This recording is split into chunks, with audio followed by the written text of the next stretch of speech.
కోట్లాది మంది భక్తులు ఆరాధించే శ్రీ రాఘవేంద్ర స్వామికి శ్రీరాముడు ఆరాధ్య దేవుడు.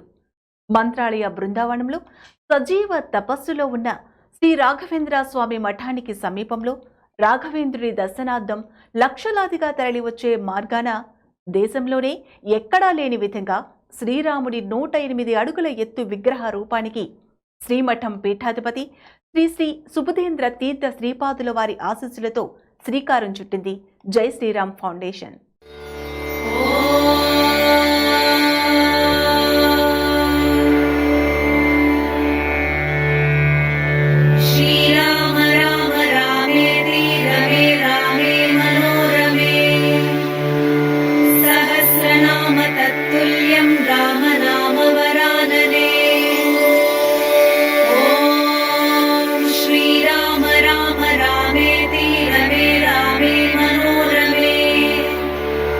सहस्रनाम तत्तुल्यं राम नाम वरानने।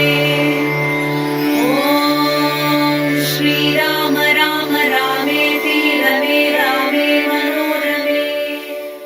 ఇది ఓ వ్యక్తికో లేదా ఓ సమూహానికి సంబంధించింది కాదు, భారతీయ ఆత్మకు సంబంధించిన నినాదం. ప్రతి వాళ్ళు తమవాడిగా భావించుకునే అరుదైన దేవుడిగా కీర్తించడం సర్వసాధారణం. ఆకట్టుకునే రూపం, మాటకు కట్టుబడి ఉండే మనస్తత్వం, తల్లిదండ్రుల మాట జవదాటని ధీరత్వం, కష్టాలు దాటుకునే ఓపికను కలిగి ఉన్న ధీరుడే శ్రీరాముడు. శ్రీరామ రామ రామేతి రమే రామే మనోరమే. రాముడిని రామో విగ్రహవాన్ ధర్మః. ప్రపంచంలో ఎక్కడా లేని రీతిలో శ్రీరాముడి జ్ఞాపికగా ఆలయం రూపుదిద్దుకుంటోంది.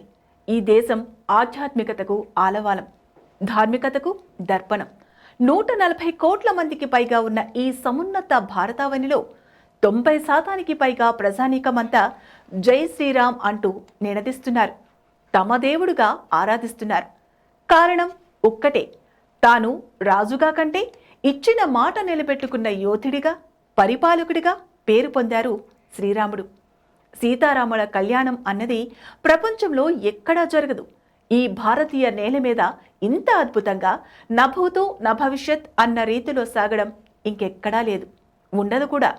ప్రతి భారతీయుడి మదిలో ఒక్కటే నినాదం, జై శ్రీరామ్. సూర్యుడి ప్రతాపాన్ని తట్టుకుని మెరిసే సింధూరం, ప్రత్యర్థుల గుండెల్లో వణుకు పుట్టించే విల్లంబు, అంతకంటే ఎక్కువగా ప్రభావితం చేసే వ్యక్తిత్వం శ్రీరాముడి సొంతం.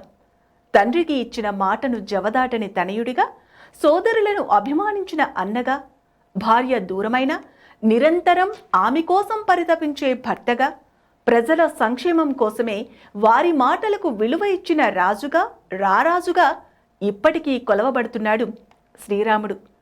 ఎక్కడా ధర్మం తప్పకుండా మనిషి అనే వ్యక్తి ఇలా జీవించాలని చూపించిన వాడు శ్రీరాముడు. ధర్మానికి, సత్యానికి ప్రతీక శ్రీరామచంద్రుడు. త్రేతాయుగంలో శ్రీ మహావిష్ణువే లోక కళ్యాణం కోసం రాముడిగా అవతరించాడు. దుష్ట శిక్షణ, శిష్ట రక్షణ చేసినవాడు శ్రీరాముడు. ఇచ్చిన మాట కోసం అరణ్యానికి వెళ్లిన శ్రీరామచంద్రుడు అందరికీ ఆదర్శప్రాయుడే. సహస్రనామ తత్తుల్యం రామ నామ వరాననే. ఓం శ్రీరామ రామ రామేతి రమే రామే మనోరమే. ఆయన అడుగుజాడల్లో భార్య సీతాదేవి, లక్ష్మణుడు, హనుమంతుడు ధర్మానికి కట్టుబడ్డారు. చివరిదాకా నిలిచారు, తమ భక్తిని చాటుకున్నారు.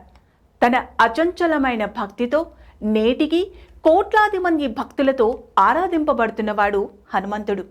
గుణవంతుడు, వీర్యవంతుడు, ధర్మాత్ముడు, సత్యం పలికేవాడు, దృఢమైన సంకల్పం కలిగినవాడు, సకల ప్రాణుల మంచి కోరేవాడు, విద్యావంతుడు, క్రోధాన్ని జయించినవాడు, తేజస్సు రూపం కలిగినవాడు, మంచిని తప్ప చెడుని కోరనివాడు శ్రీరాముడు. ప్రతి భారతీయుడు సగర్వంగా తల ఎత్తుకునేలా, శ్రీరాముడిని అనుసరించేలా, ఆయన జీవితాన్ని ఆదర్శనీయంగా మలుచుకునేలా చేస్తోంది. భారతదేశాన్ని, సమస్త ప్రజలను, జాతిని ఏకతాటిపై తీసుకువచ్చేలా చేస్తున్న ఒకే ఒక్క పదం జై శ్రీరామ్. అందుకే ఆ పరంపరను కొనసాగించాలని, ఆ దిశగా అడుగులు వేయాలని, ఆ మహోన్నత మానవుడి రూపంలోని దేవుడిని ప్రపంచానికి పరిచయం చెయ్యాలన్నదే ఈ ప్రయత్నం. ఈ బృహత్తర కార్యక్రమాన్ని సర్వజనులు ఆశీర్వదిస్తారని ఆశిస్తున్నాం.